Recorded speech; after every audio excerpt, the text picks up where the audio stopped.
Once again, I'm in 2 Kings chapter 4. We're going to read verses 1 through 4. What you see on the screen may be different than what I read. What you're reading from your hand may be slightly different from what I'm reading, but it's pretty much all the same. All right. If you are at 2 Kings chapter 4, starting at verse 1, can you let me know by saying globe? It reads, one of the wives of the sons of the prophets cried out to Elisha, your servant, my husband, has died. You know that your servant feared the Lord.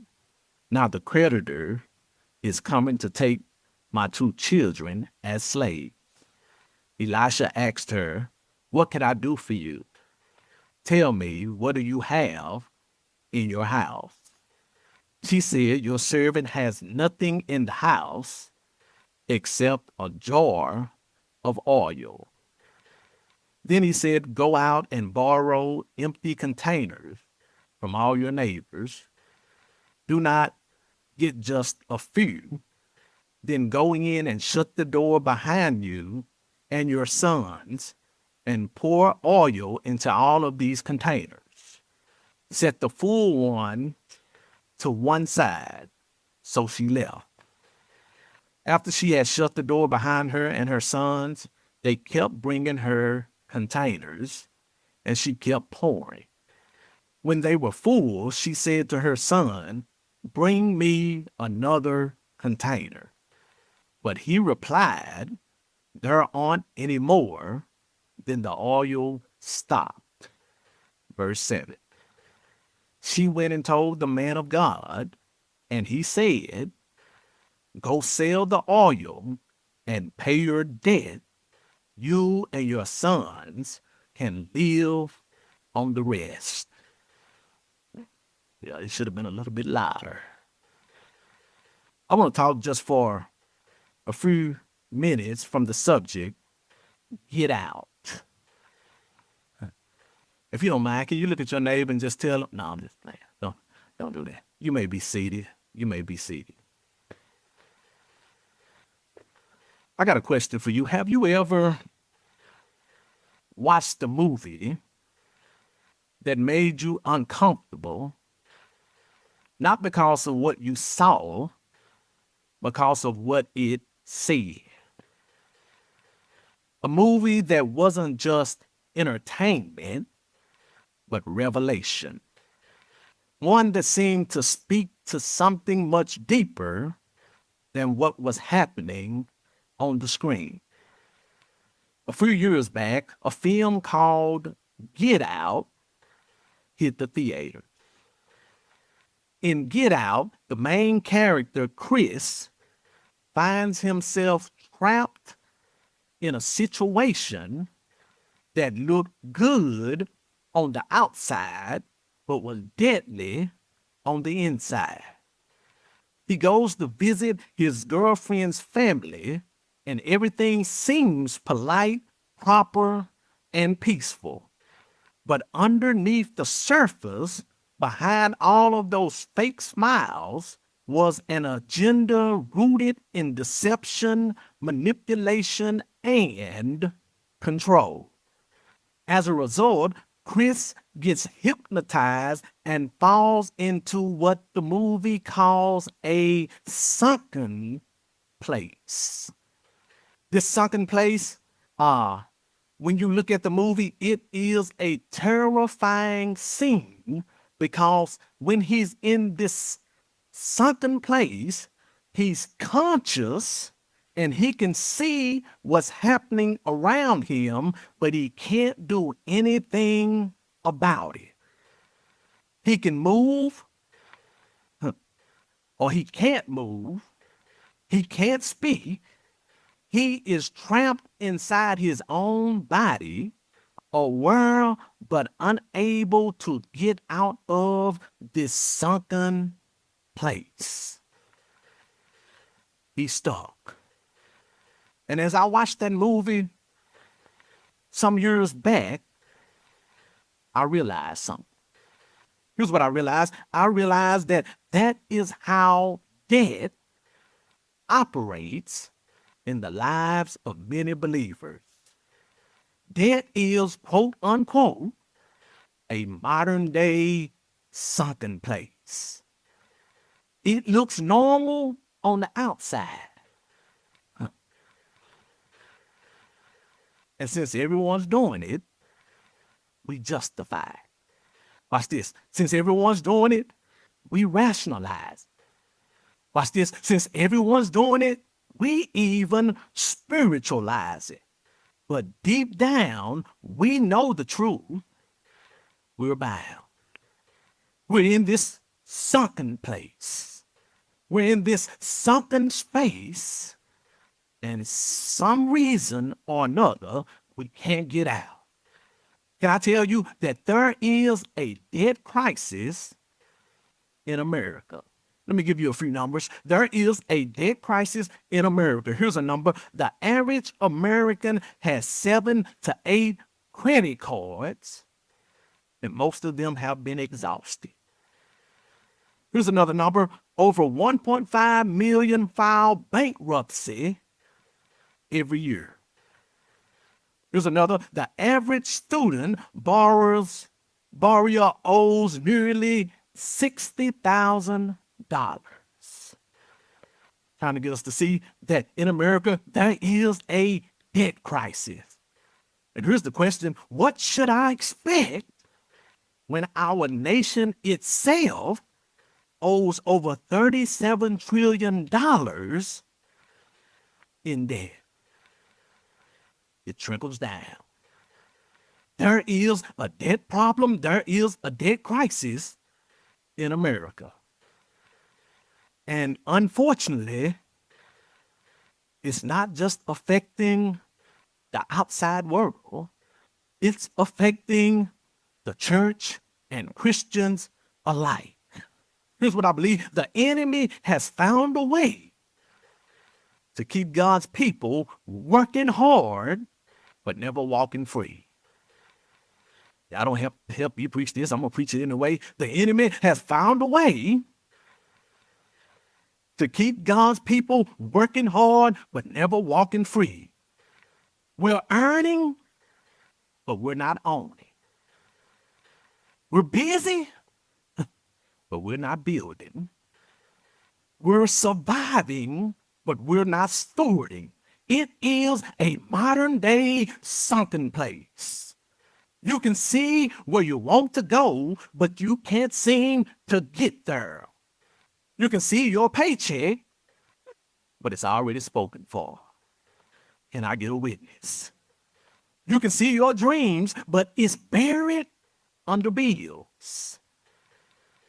You can see freedom, but something keeps pulling you back into bondage. Working hard, this is somebody's testimony, working hard, but never catching up.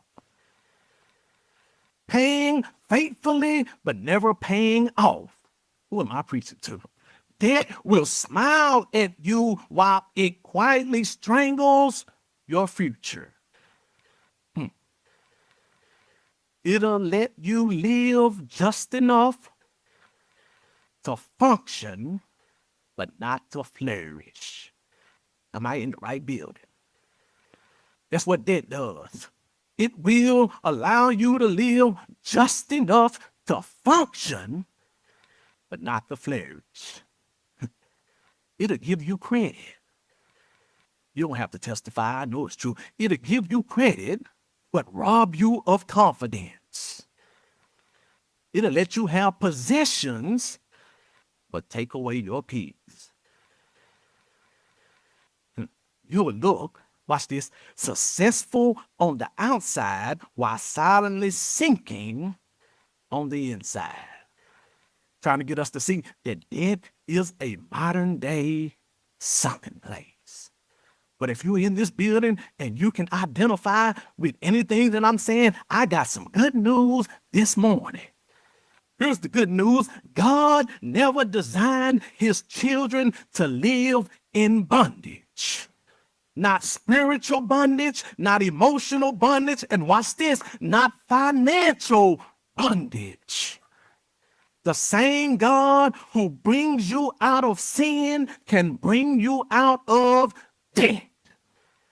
If he has power enough to bring me out of the slavery of sin, you think he doesn't have power enough to bring you out of debt? The same God that brought me out of sin can bring me out of debt. He specializes in freeing people who are trapped by what they owe. So if you're in this building and you feel trapped by what you owe, you need to know that the same God that can bring you out of sin can bring you out of debt. In 2 Kings chapter 4, there is a widow who knows exactly what it means to be in this quote unquote sunken place. She is in a sunken place of debt. This widow, she has lost her husband and she's about to lose her sons because the creditors are at the door knocking. I think I said that too fast. Let me say it again. She has lost her husband. She's about to lose her son, and the creditors are at her door knocking. Her husband, according to the text, was a prophet. I'm going to talk about it. Her husband, according to the text, was a prophet. He was, quote unquote, a man of God. Matter of fact, the text says, she says to Elisha that he feared God. So he was a man of God. I'm going to talk about it. He was a man of God. Here it is. He was in ministry, but he didn't know how to manage his money. Yeah, I said it. He's in ministry, but he doesn't know how to manage his money. And now he's dead and gone. And the creditors are coming to enslave his sons. In ministry, a man of God, but he doesn't know how to manage his money. And as a result, his wife, the widow, is in debt and she's about to lose her sons. Do you see the predicament that this man of God left this woman of God in? You got to see it. So now that you see it, I got to say something else. I got to get this off my chest. I got to get this off my chest. This is for every man in the building. You may be mad when you leave here, but that's all right. This is for every man in the building. Let me go ahead and say it. GoFundMe is not an insurance plan or a financial plan. I'm going to let that sit for a minute. I'm talking to every man in the building. Women, you can jump on the wagon with me, but I'm talking to every man in the building because it's the man in this text who left his wife in the situation he left her in. GoFundMe is not an insurance plan or a financial plan. Do you see the conundrum he left her in? All of which caused her, watch this, to have to cry out to Elisha for help. But imagine if he would have had $1 million or $500,000 worth of life insurance. I'm going to let that sit. His wife, who is now a widow, wouldn't have had to reach out to another man for help. If he would have knew how to manage his money. If he would have, we're making it modern, if he would have knew that one day you're going to die. Talking to every man in the building, you living like you're not going to die. You planning like you're not going to die. You need to plan like you are going to die. And therefore, GoFundMe is not the plan. I need an insurance plan. I need a financial plan. I need to plan like one day I may leave, and chances are I may leave before my wife. I may leave before my significant other. He left her in a bad state. He left her holding the bag. He left her in debt so big that she was about to lose her son. She had to reach out to another man for help because he didn't help while he was there. Helping while he was there was a financial plan or some type of insurance plan, some type of investment plan, some type of plan. But apparently he didn't have it. And because he didn't, she cries out to Elisha. And watch this. When she cries out to Elisha, he doesn't give her money. He doesn't bail her out of the situation. You know, some of us, when we tell our story, that's all we really want. Help me pay this bill. Help me pay this credit card. He didn't have some type of bailout plan for her. He didn't give her money. He gave her a plan. He gave her a financial plan. From her eyes, watch this, she didn't have any resources. From her eyes, she didn't have any help. She didn't have a plan, but watch this, she still had faith. She had faith enough to call on the man of God. She still had faith. So God sends her a word through the prophet Elisha, and it's a word not just to comfort her, but to call her out of debt, because God didn't want her in debt in the first place. She didn't need, watch this, a bailout or a loan. She needed a plan. And watch this, I got to go ahead and tell you the same thing. If you've been bad with money, if you're drowning in debt, you don't necessarily need a bailout or a loan. You need a plan. Because if you don't have a plan, you're going to turn around and do it again. I got some witnesses in the building. You were in debt, somebody gave you a loan, you got out of debt, or didn't pay them back and ended up back in debt. That's somebody's testimony. She didn't need a bailout. She didn't need a loan. She needed a plan. And the same is true for me and you. So on a day like today, we're going to break this up into 2 parts, like I said. But on a day like today, I believe God is saying to somebody who is drowning in debt, I didn't call you to live beneath. I believe God is saying to someone who is drowning in debt, I didn't call you to borrow forever. I believe God is saying to someone who's drowning in debt, I didn't call you to be owned by what you owe. Anybody feel like that? I feel like I'm being owned by what I owe. God is saying on a day like today, I didn't call you to be owned by what you owe. I called you to be the head and not the tail. I call you to be the lender and not the borrower.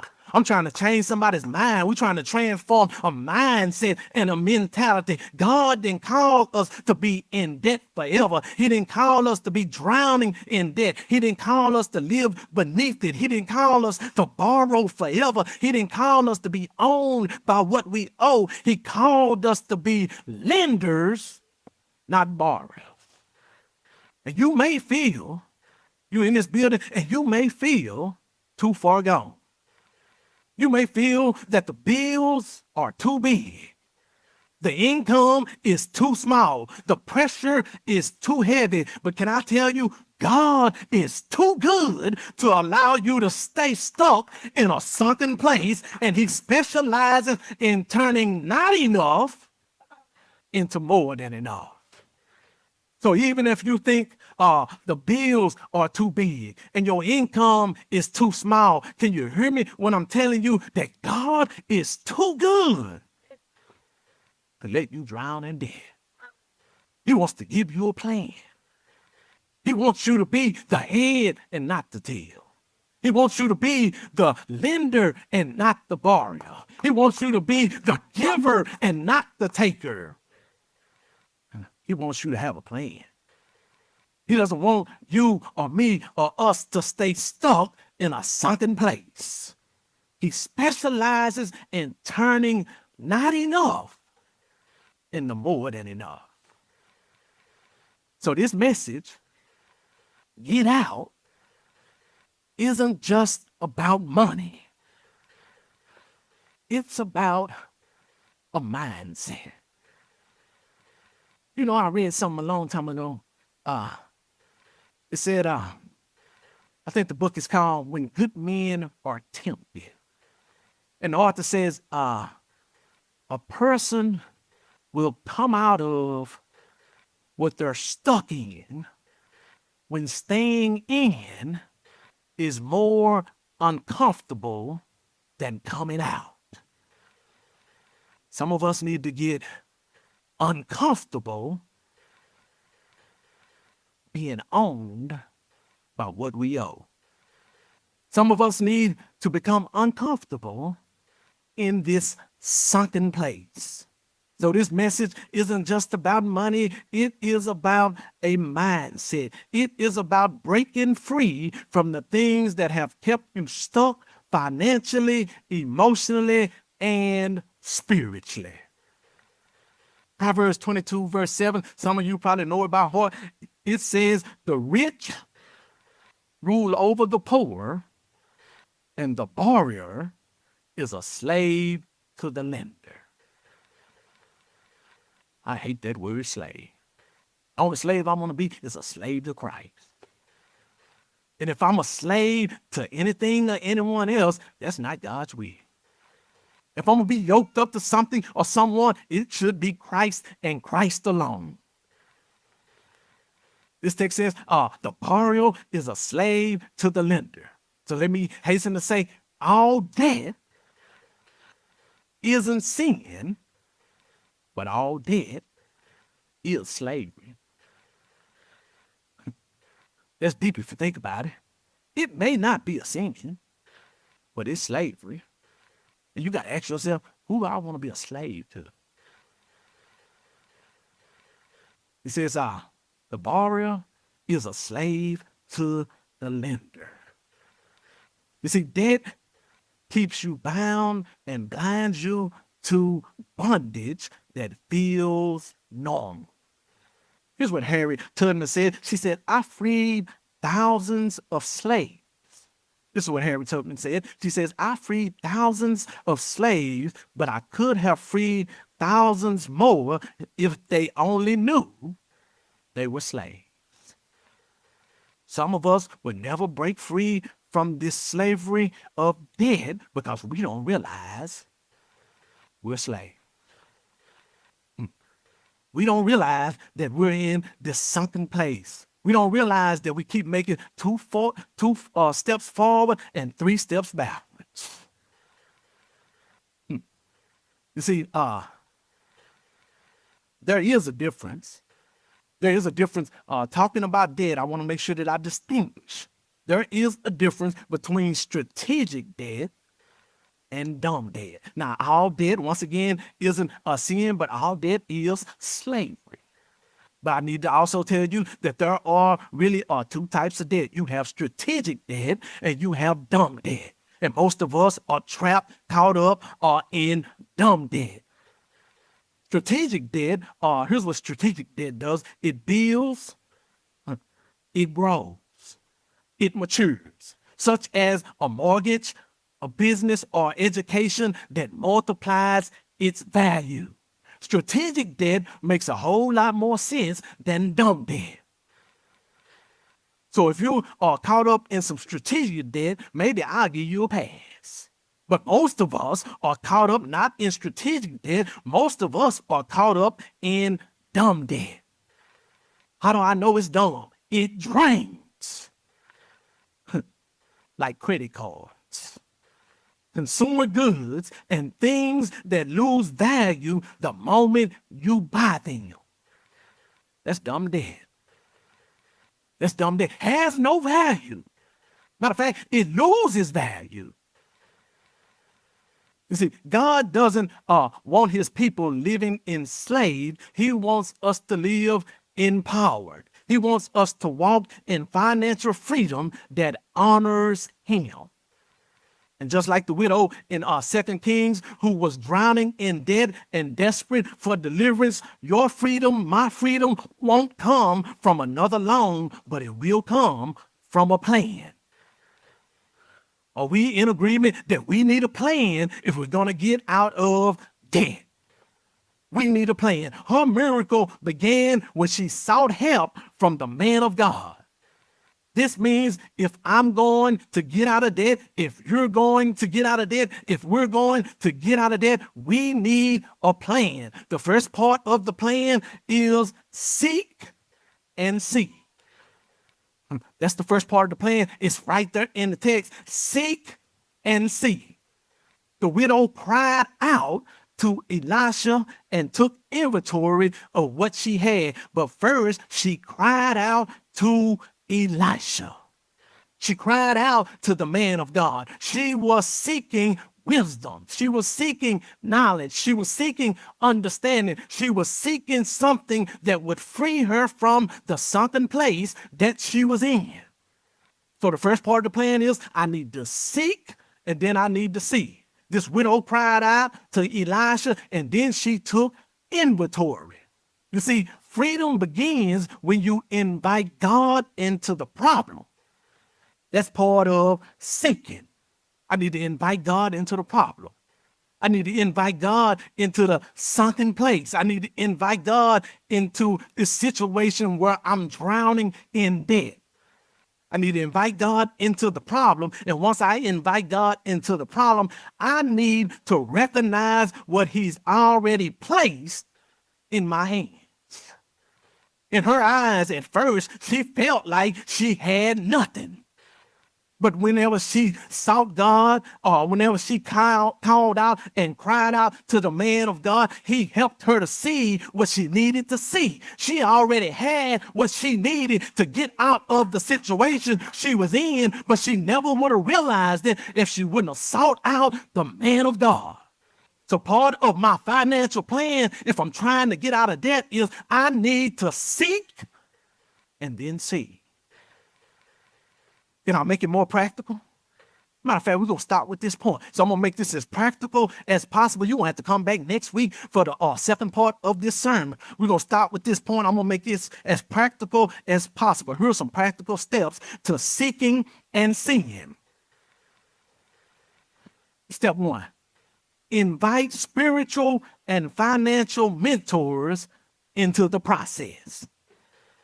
That ties into seeking. That may be a pastor, that may be a financial coach, that may be a mature believer. She went to Elisha, who represents wisdom and divine direction. Do you see her seeking? She realized that she was in over her head. She realized that she was in this sunken place. Apparently, she realized that God then called her to be a slave to the lender. She was called to be a lender to borrowers. Apparently, something on the inside of her caused her to want more than what she had. She was tired of losing. She was tired of being on her last leg. Anybody tired of losing? Anybody tired of being on your last leg? Anybody tired of getting out just to go back in and have to get out again? She seeks this man of God. So the practical step is invite spiritual and financial mentors into the process. Here's another part of seeking. Pray for divine strategy before taking new action. Yeah, that's for somebody. You just want to take off. Slow down. Pray. Here's what James 1:5 says. James 1:5 says, pray for wisdom, and God who gives generously and ungrudgingly will give it. That's what I need to be doing. I need to be seeking wisdom. Let me share something with you. chances are, I don't even know your financial situation other than a few people perhaps who have talked to me in confidence. But I don't even know most of your financial situation. But can I tell you that you didn't get in the situation you're currently in overnight. If you're in debt, watch this, it didn't happen overnight.